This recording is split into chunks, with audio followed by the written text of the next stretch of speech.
I was adopted when I was 14 months old, and I was adopted into a very dysfunctional home.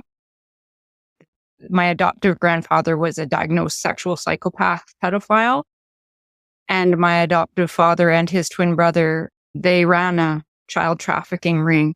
And so I was trafficked from age 2 into my 20s. So I went through a lot of extreme, horrific situations and lived in that criminal underworld and saw a lot of things that a lot of people wouldn't believe. And it left me with very extreme after effects that I've been working through for many, many years. And well, the NDEs happening before age 10. And one of them was through near drowning. And one of them was from a drug overreaction. And it was at the hands of the abusers. And at that point is when I felt a tug. It was like I was being pulled. And I didn't have a body anymore, but it kind of felt like the chest area. And it was this real pull. And things started to move very fast. And I was pulled along and still curious, right? And then the light came and I was pulled toward this light. There was a being there, 2 beings of light, and they didn't have form like a person. They were, it was hard to describe with words. They were just vibration and energy and colors that kept undulating. But the main thing was that it was pure unconditional love that they were made of and that was receiving my essence.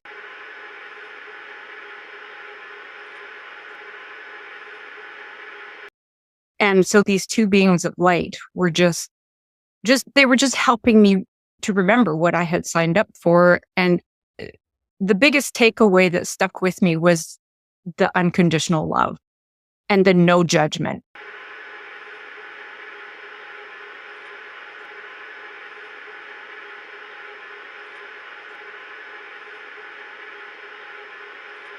And that was totally opposite of what I'd learned so far on earth, going to church. And, it was all about a judgmental God and being sent to hell if you're bad and all that stuff. And so that was not the case.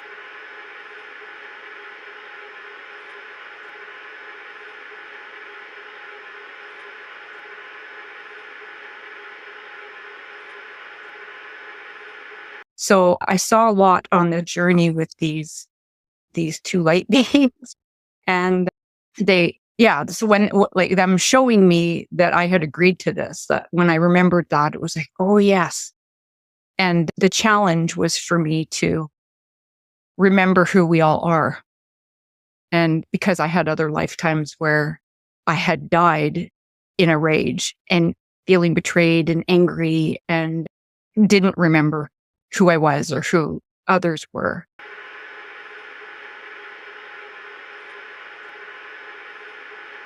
I was stuck in that egoic kind of judgment stuff. So I guess you get as many chances as you like, right?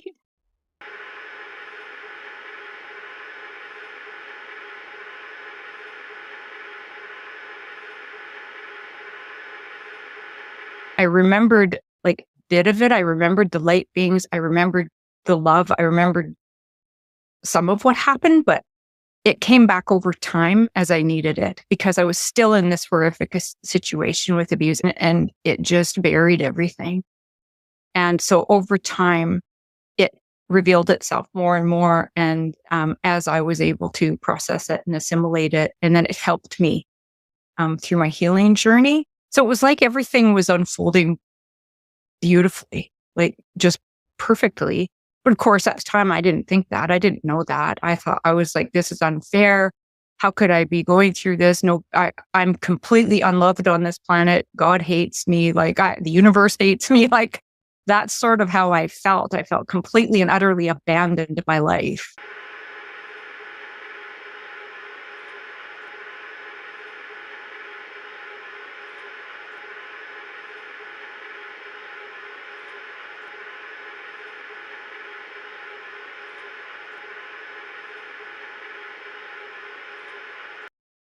And was just hanging on by my fingernails trying to survive. And then ultimately I had another NDE that was with a drug reaction. I was given too much of a drug. And again, my breathing stopped.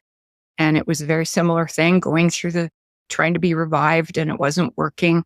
And I saw the same light beings again. So it was like they were guides and they were friends.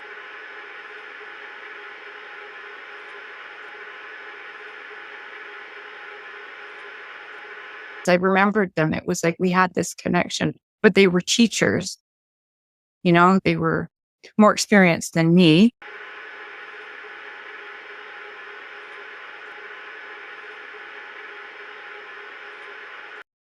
And so they met me again. And it was the same thing. It was that same love, the same pure unconditional love, the pure awareness, the return to self and the return to source.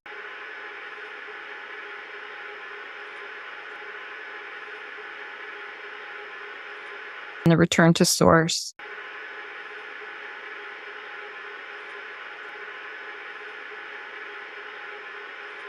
And the return to source. And it wasn't quite as in depth as the first one. It was shorter, it felt, but it was another reminder of who I really am and where I come from and what's surrounding me and what's surrounding all of us. And again, it was that reiteration that there was no judgment.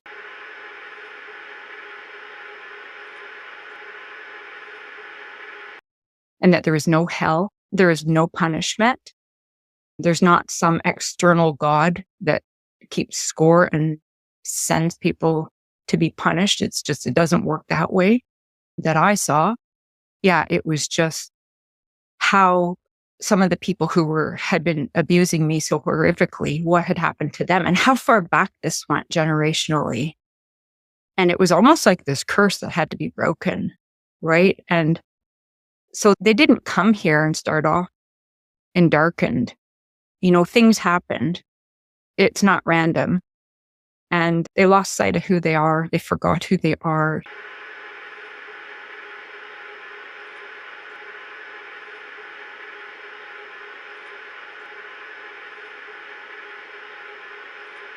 They were stuck in fear and rage and disconnection. And in the NDEs, I had seen that is what evil is. That's where evil comes from. It's funny, evil's lived backwards, right? So it's kind of like living backwards. Evil behavior comes from disconnection and lack and fear and rage and hurt and all these things that we can become cloaked with. That was part of the healing journey. And I was gradually able to, this has been many decades of, work, inner work and remembering and wrestling with the egoic layers and wrestling with feelings of betrayal and outrage and unfairness and victimhood. And I got quite quite identified with the victim mindset and the trauma.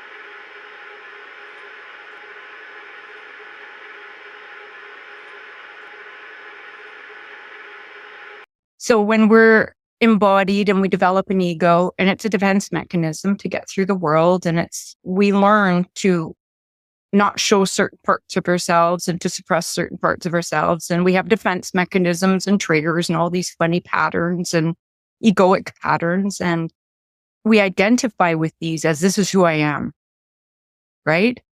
And it's utterly believed 100%. So you cannot possibly conceive that I would choose anything horrible. Why would you do that? That's so stupid. That, it makes no sense. And when I was in the first part of the NDE, when I was still kind of carrying some of that, I was like, why would I do that? That's really dumb.